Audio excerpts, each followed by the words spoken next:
Bem-vindo à Casa da Divina Comédia, uma associação cultural em que abordamos os temas que definem a nossa identidade, a nossa história, a nossa cultura. Partilhamos estas aulas do curso Fundamentos do Cristianismo. Agradecemos a todos os que fizeram donativos para ajudar a suportar este projeto. Também você pode se juntar a nós. Siga os links nos comentários em baixo.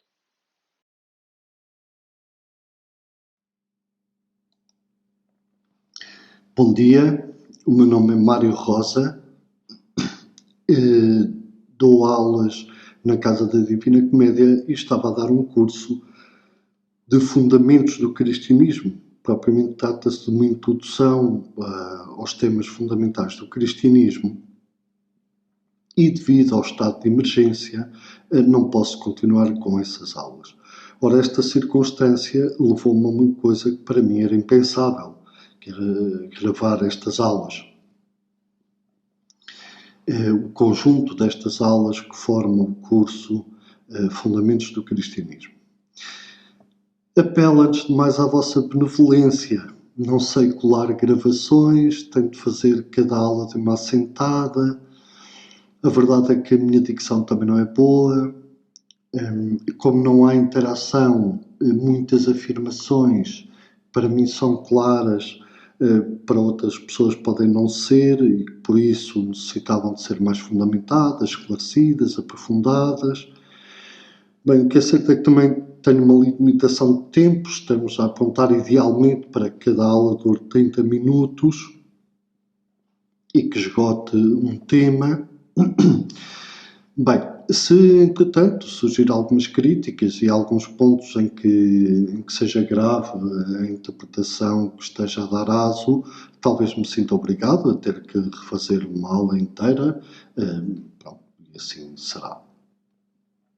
No conjunto, e para acabar esta breve introdução, é preciso ter em conta que isto são pontos a aprofundar, direções de pensamento, não algo muito sistematizado.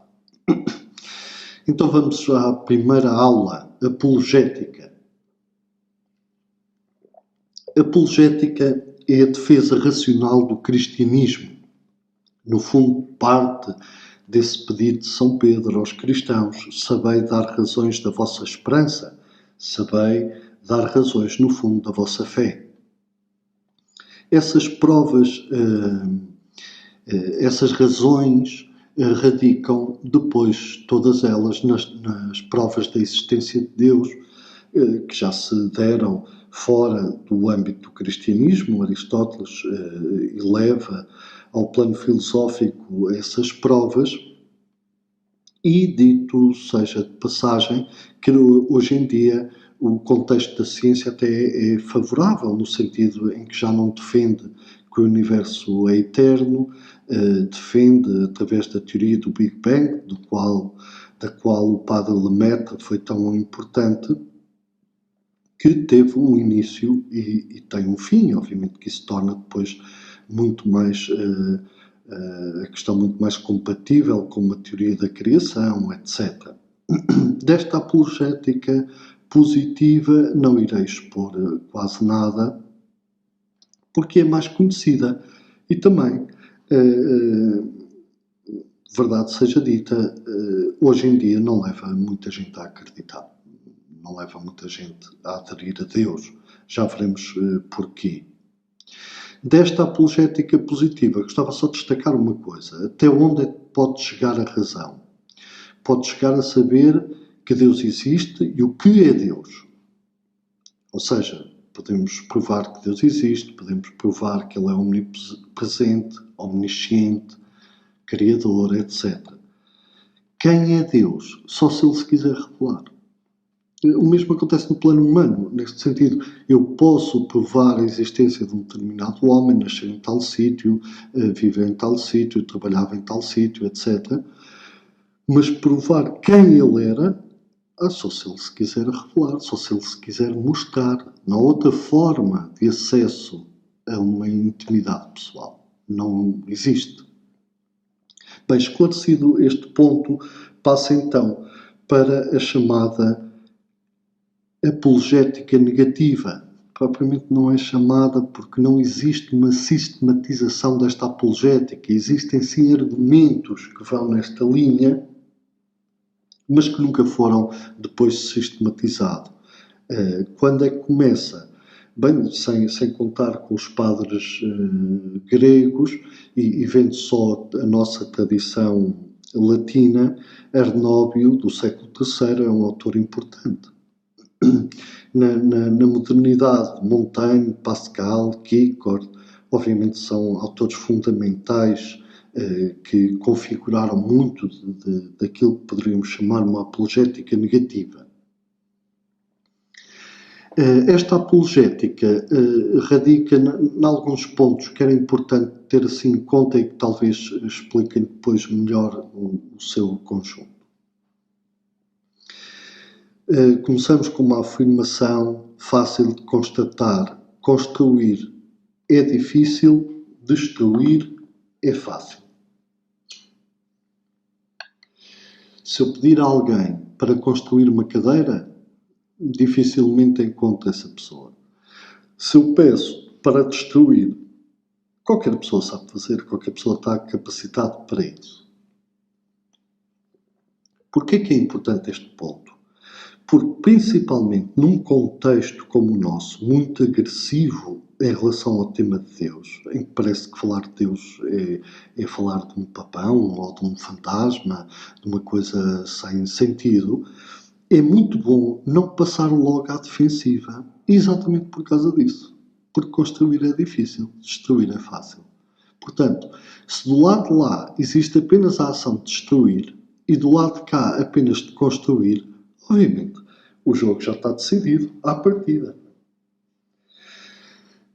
Quando nos dizem, prova-me que Deus existe, é preciso devolver a pergunta.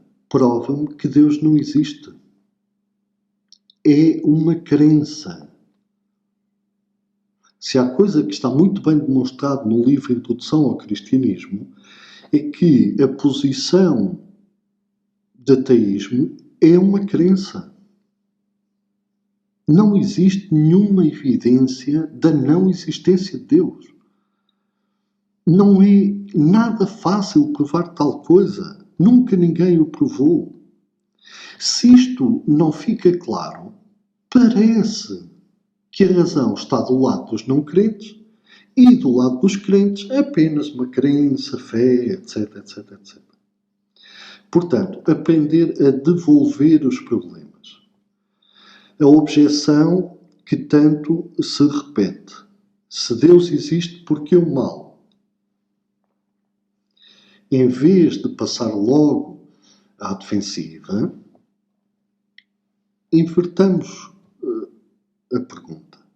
Se Deus não existe, o que é o mal? Uma montanha desaba sobre uma aldeia. Isto é um mal? É um facto. Para ser um mal, pressupõe-se uma liberdade infinita que poderia evitar tal coisa. E havendo essa liberdade infinita, então é que esse facto poderia ser bom ou mau. Fora da liberdade, o que é isso de haver um bem e um mal? Se Deus não existe, como pode haver um mal absoluto? Um cão mata uma criança. Mal para quem? Para a criança, certamente. Mas o cão alimentou-se. Ou seja, nós indignamos-nos muito com uma situação destas porque pressupomos que o homem tem uma dignidade acima da natureza de um cão. Determinada pessoa caiu do cimo de um prédio. Não se entende. Mas não se entende como? Feriu alguma lei da gravidade, por exemplo?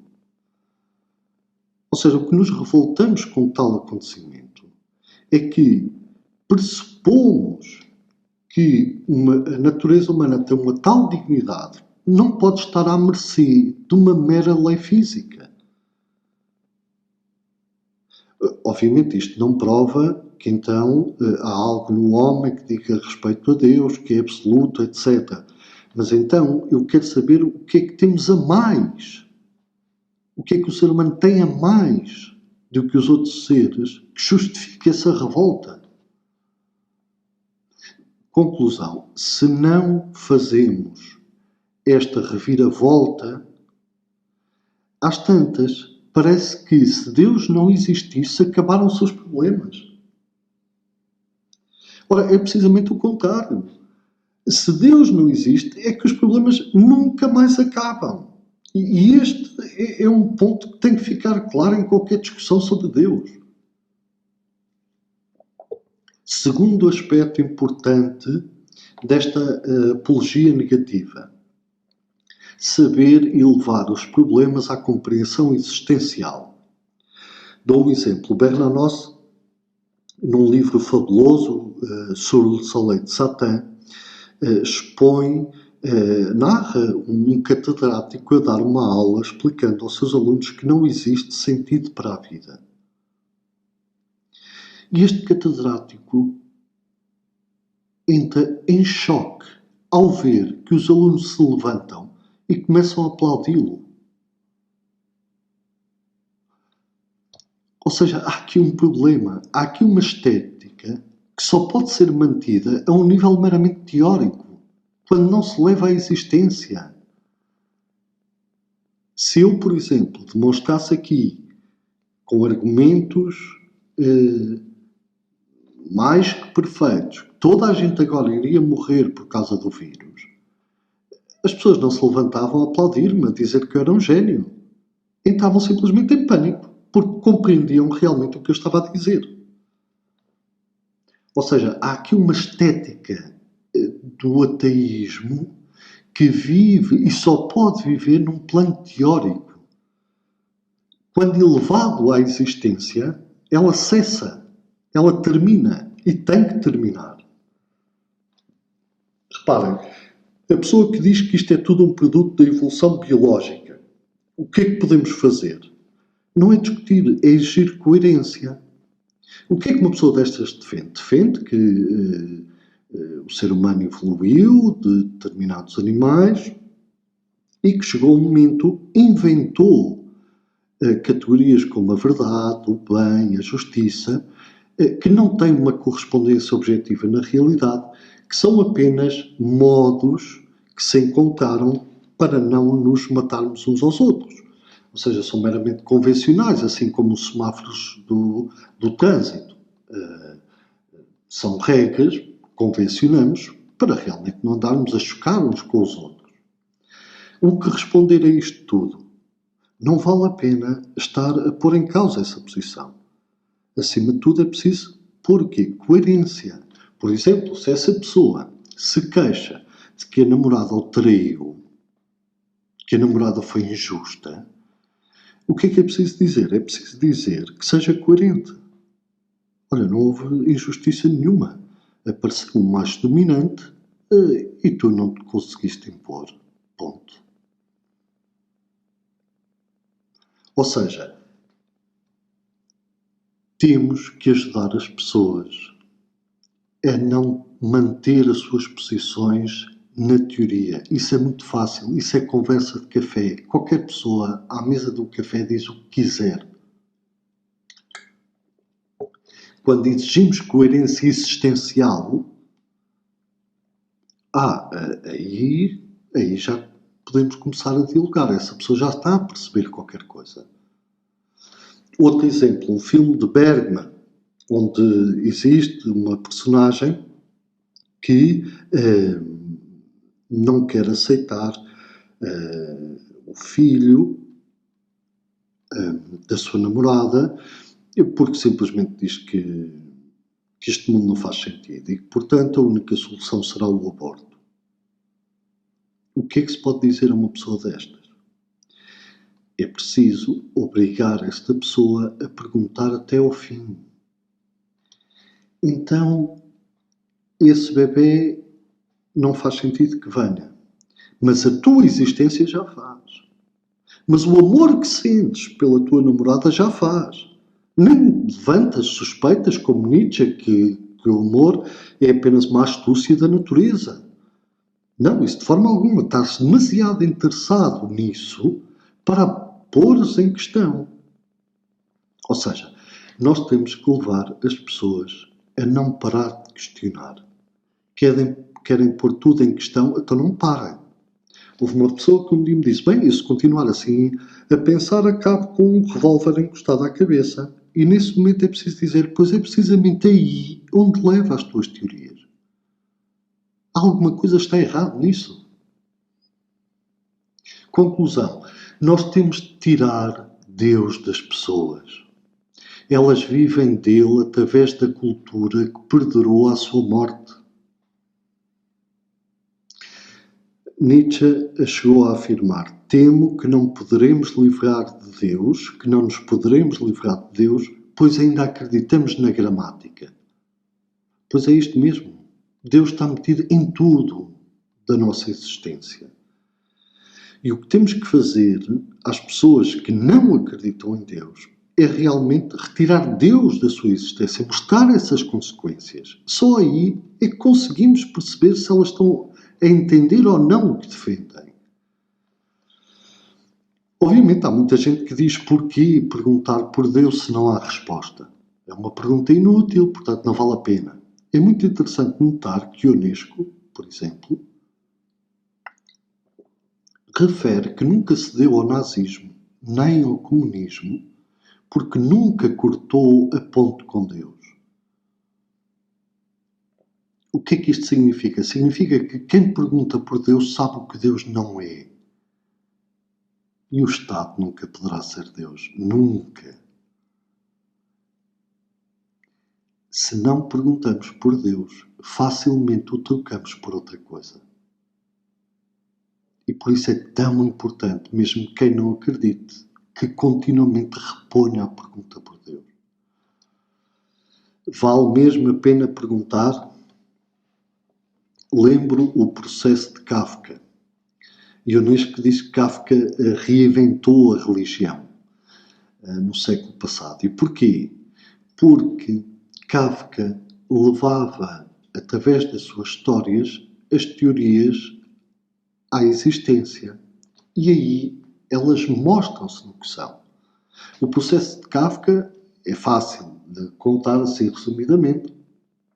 Há uma pessoa que recebe uma carta de intimação do tribunal a dizer para comparecer ao julgamento. Ele vai ao tribunal e aquilo que quer saber é do que é que está a ser julgado.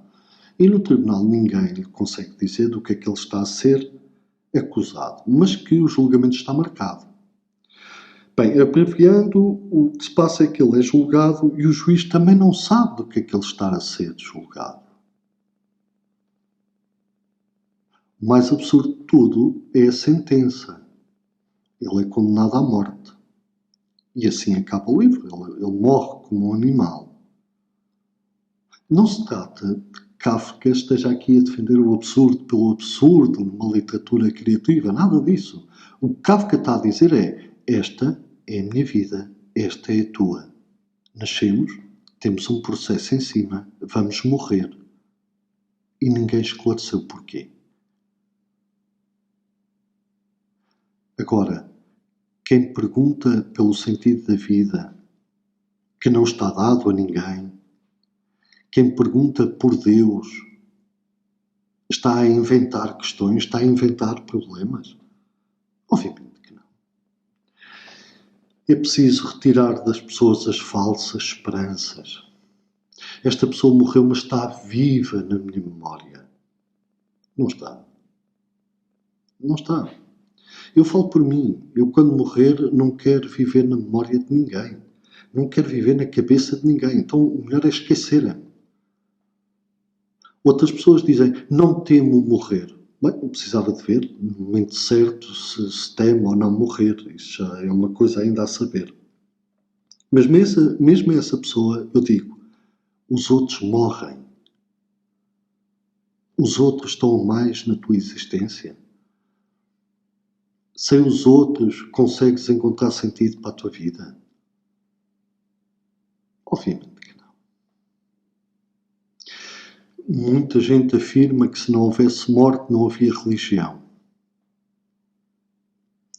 Historicamente, é falso. No tempo de Jesus, há uma seita que não acredita na ressurreição, não acredita na vida para além da morte e são muito religiosos.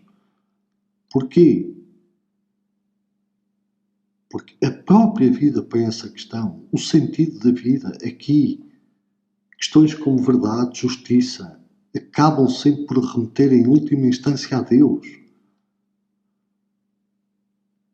Viver eternamente aqui, nas condições atuais, de sofrimento, de injustiça, de traições, viver eternamente nestas condições é o que nós chamamos inferno. Obviamente que isto é apenas um momento. Estamos a falar às pessoas e o que queremos não é ganhar uma conversa, o que queremos é que elas se salvem, não é? Obviamente. Temos que preparar uma adição. Nós temos algo a dar às pessoas. Mas antes é preciso despertar o desejo de Deus.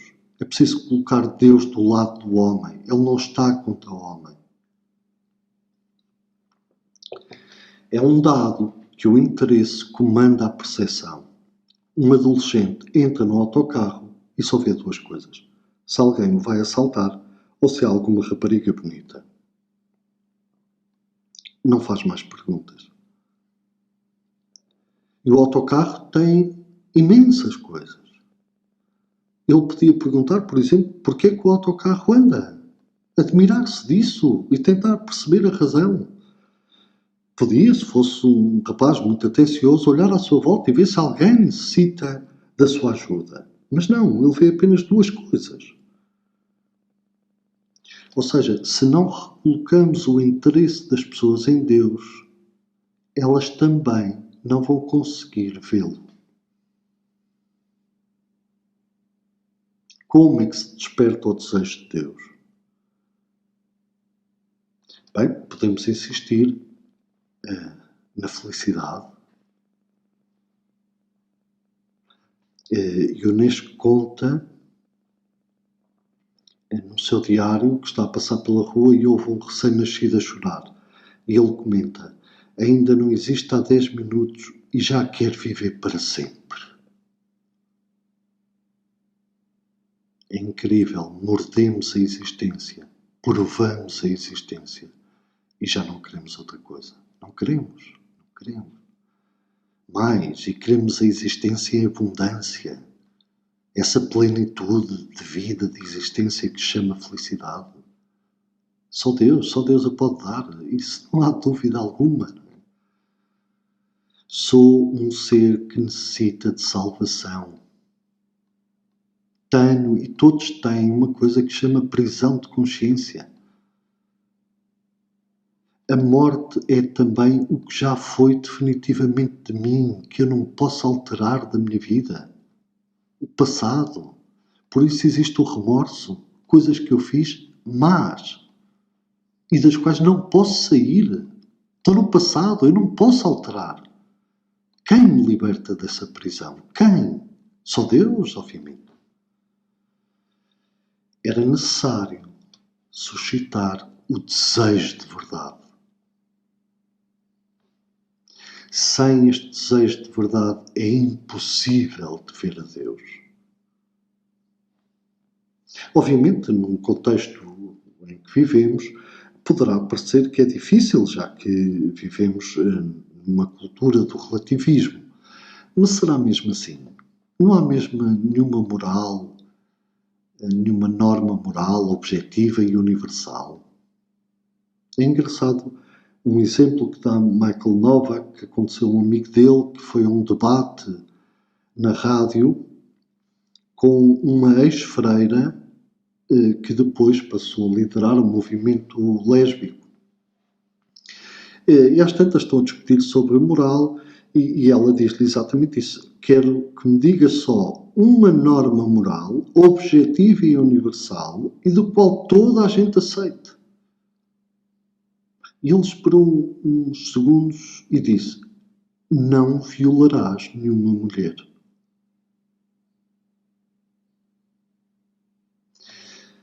Eu penso que se entende. Vivemos numa cultura que é muito sensível a esse problema. E, portanto, torna-se evidente para toda a gente o não violarás. Outras culturas despertam e são sensíveis a outros valores. Nós temos essa dificuldade. Há muitos outros valores que também são objetivos e universais, só que simplesmente nós não somos sensíveis a eles. Agora, se o desejo tem assim tanta importância na procura da verdade, é bom pensar porquê a defesa do relativismo. O que é que eles querem? É só uma posição teórica? Humberto Eco, no Nome da Rosa, diz que é preciso acabar com a paixão da verdade. Porquê? Porque, segundo ele, a verdade leva à imposição. E se uma pessoa acha que não se consegue chegar a nenhuma verdade, também não a vai impor à outra e logo surge a paz, logo surge a tolerância. Quem responde a esta crítica é o Papa João Paulo II na Veritatis Splendor, na questão precisamente do aborto. É ser humano ou não? Não sabemos. Então mata-se. Ou seja, o relativismo também pode ser muito violento. O problema não é da verdade, o problema é aquilo que queremos fazer com a verdade. Obviamente que impor a verdade não está bem. Ponto. Não é um problema da verdade. Despertar o desejo da verdade. Como é que se faz isso? Apelar às pessoas para experienciar a força da verdade. Por exemplo, uma mentira inócua. Não há consequências. Mas para ninguém. Ninguém sabe que mentimos. E, no entanto, a consciência diz: é mentira. Porquê? Simplesmente porque não é a verdade. A verdade atrai pelo seu próprio peso. Impõe-se pelo seu próprio peso. Assim entendemos a observação de São Paulo. Porque não abraçaram o amor da verdade que os salvaria. Esta é a grande questão. Se abandonamos o amor à verdade, nunca iremos ver Deus. Obviamente, a questão fundamental depois será exatamente essa. Deus existe ou não? Mesmo na questão do mal, ponhamos as coisas nestes termos. Deus existe. É omnipresente, é omnisciente.